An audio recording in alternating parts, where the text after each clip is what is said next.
Hello everyone, this is Parvez sir. Welcome back to our YouTube channel accountancy with Parvez sir. तो आज class 12 commerce के लिए हमारी theory की क्लास है और थ्योरी की क्लास में आज हम चैप्टर जो स्टार्ट कर रहे हैं वो है cash flow statement. Cash flow statement के कई सारे क्वेश्चन मैंने पहले भी अपलोड कर दिए हैं, वेरी शॉर्ट शॉर्ट। आज मैं लॉन्ग क्वेश्चन लेकर आया हूँ, मोस्ट इंपॉर्टेंट क्वेश्चन है, तो जल्दी से जुड़ जाइए आप और सब्सक्राइब भी कर लीजिए हमारा YouTube channel accountancy with Parvez sir.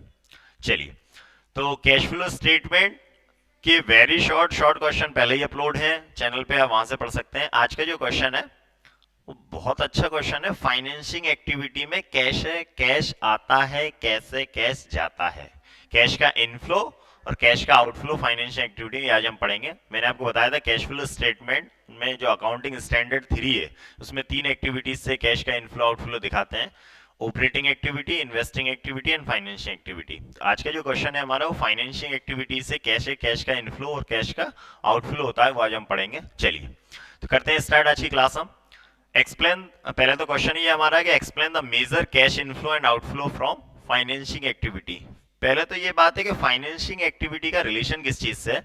तो मैं आपको बता दूं कि फाइनेंसिंग एक्टिविटी का जो रिलेशन है वो जनरली लॉन्ग टर्म कैपिटल और फंड से रिलेटेड होता है, जिसमें कंपनी शेयर इशू करती है, डिवेंचर इशू करती है, जिससे जो ओनर्स की कैपिटल है वो सीधे सीधे इफेक्ट डालती है, पड़ती है उस पर। पढ़ लेते हैं।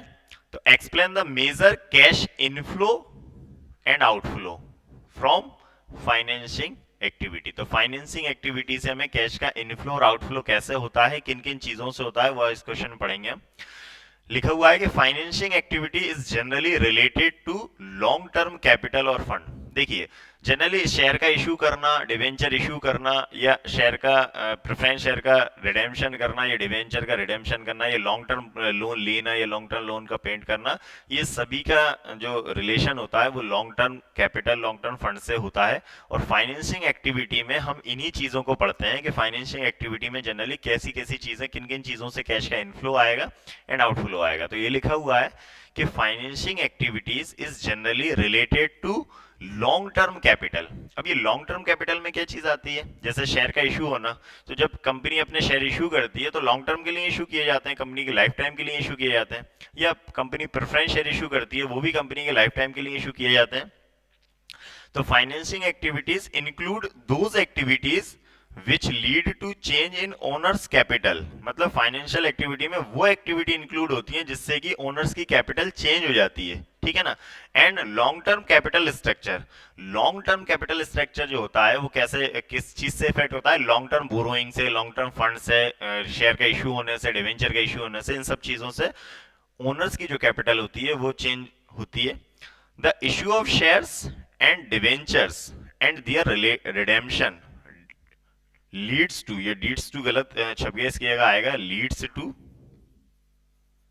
लीड्स टू फाइनेंसिंग एक्टिविटी, ठीक है ना। तो इस चीज में क्या क्या आएगा आपका, इशू ऑफ शेयर आएगा, इशू ऑफ डिवेंचर आएगा, रिडेम्पशन ऑफ शेयर आएगा, रिडेम्पशन ऑफ डिवेंचर आएगा, ये सारी चीजें। तो अब पढ़ लेते हैं हम कि कैश का इनफ्लो कैसे होता है और कैश का आउटफ्लो कैसे होता है। चलिए,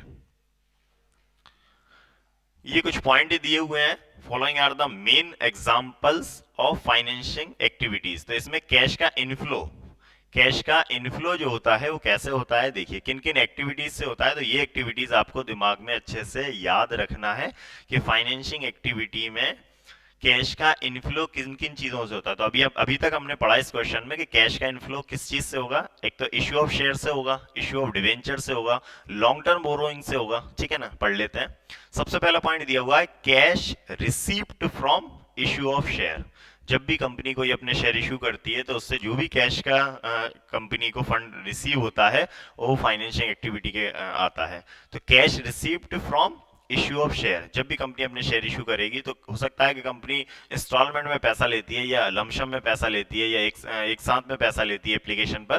तो ये सारी चीजें किस चीज में आएंगी, इश्यू ऑफ शेयर में। तो पहला पॉइंट है हमारा फाइनेंशियल एक्टिविटी में कैश का इनफ्लो। अभी हम इनफ्लो पढ़ रहे हैं, ठीक है ना। तो कैश का इनफ्लो सबसे पहला कैसे आएगा, cash received from issue of share. ये आपको दिमाग में अच्छे से सेव कर लेना है कि इश्यू ऑफ शेयर, जब कंपनी अपने शेयर इशू करती है तो उससे कैश का रिसीव्ड होती है। Next, cash received from the issue of debenture and bonds and advances. Company करती है जब भी अपने शेयर के अलावा कंपनी अगर फंड की रिक्वायरमेंट होती है तो क्या करती है कंपनी, डिवेंचर्स इशू करती है। तो डिवेंचर इशू करने में भी कंपनी को कैश की रिसीप्ट होती है, ठीक है ना। तो cash receipt from issue of debenture and bonds, अगर कंपनी अपने बॉन्ड इशू करती है या डिवेंचर इशू करती है या अलग टाइप की सिक्योरिटी भी इशू करती है, तो ये सभी चीजें से कैश रिसीव्ड होता है कंपनी को, ठीक है। Next, cash received from long term loan. अब कंपनी लॉन्ग टर्म के लिए, लंबे टाइम के लिए भी जो लोन लेती है पब्लिक से, उससे भी कंपनी को कैश का रिसीव्ड होता है। तो ये इनफ्लोज हैं। इनफ्लो मतलब फाइनेंशिंग एक्टिविटी में कहां कहां से पैसा आ रहा है। तो पहली चीज है कि issue of share, second issue of debenture and bonds, and cash received from long term borrowing, long term loan, इनसे कैश का रिसीव्ड होता है, फाइनेंशिंग एक्टिविटीज है, ठीक है। चलिए आगे बढ़ते हैं। ये तो बात हो गई कि कैश का इनफ्लो कैसे होगा। अब बात करते हैं कैश का आउटफ्लो। तो cash outflow from financing activity, financing activity में कैश का आउटफ्लो कैसे होता है, देखिए। तो आउटफ्लो कैसे कैसे कैश जाता है फाइनेंशियल एक्टिविटी से। तो सबसे पहली बात है कि payment of dividend against share capital.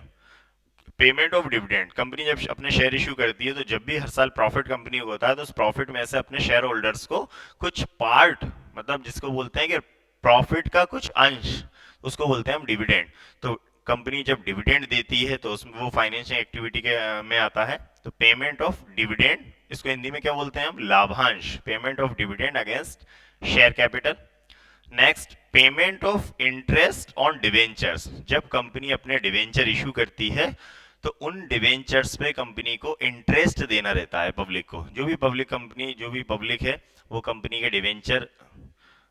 Debenture लेती है तो उसके बदले में, उसके कंसिडरेशन में क्या मिलता है पब्लिक को, इंटरेस्ट मिलता है। तो पेमेंट ऑफ इंटरेस्ट ये किस में आएगा, फाइनेंसिंग एक्टिविटी में आएगा। Payment of interest on debenture, bonds and advances and long term loan, जो भी लॉन्ग टर्म लोन लिया है कंपनी ने या एडवांस लिया है या डिवेंचर इशू किए हैं, उन सभी पे इंटरेस्ट, ये सभी किस में आएगा, फाइनेंसिंग एक्टिविटी में आएगा, ठीक है। Next, redemption of debenture. Redemption of debenture, जो कंपनी ने डिवेंचर इशू किए थे उसका एक पर्टिकुलर टाइम होता है कि 5 साल, 10 साल, 15 साल, 20 साल, जब भी कंपनी चाहे। तो जब कंपनी अपने डिवेंचर इशू करती है तो उसी टाइम प्रोस्पेक्टस में लिखा हुआ होता है कि इन डिवेंचर का रिडेम्पशन कब किया जाएगा, ठीक है। तो जब भी कंपनी अपने डिवेंचर का रिडेम्पशन करती है तो ये किस एक्टिविटी में आएगा, फाइनेंसिंग एक्टिविटी में। ये चीज हम पढ़ रहे हैं फाइनेंसिंग एक्टिविटी में कैश का आउटफ्लो कैसे होता है, मतलब कैश जाता किन किन चीजों से। तो पहला पढ़ा हमने payment of dividend, next payment of interest on dividend, वो debenture, redemption of debenture, next redemption of long term loans and advances, जो कंपनी ने पब्लिक से लॉन्ग टर्म के लिए लोन लिया था उनका अगर पेमेंट किया जा रहा है तो ये भी किस एक्टिविटी के अकॉर्डिंग आएगा, फाइनेंशियल एक्टिविटी। ये आपको इन एक्टिविटीज में ये याद रखना है कि कौन कौन सी चीज कहां से आ रही है पैसा और कहां से जा रहा है फाइनेंशियल एक्टिविटी में, ठीक है। तो इनफ्लो और आउटफ्लो, तो इसका जो रिलेशन था फाइनेंशियल एक्टिविटी का वो था लॉन्ग टर्म लोन से, लॉन्ग टर्म फंड से, इससे कि ओनर्स की जो कैपिटल होती है वो पूरा कैपिटल स्ट्रक्चर चेंज हो जाता है। चलिए, तो इसके आप पॉइंट अच्छे से याद कर लीजिए, कैश इनफ्लो और कैश आउटफ्लो के, ठीक है। ये क्वेश्चन पढ़ रहे थे हम फाइनेंशियल एक्टिविटी में कैसे कैश का इनफ्लो होता है और कैश का आउटफ्लो होता है।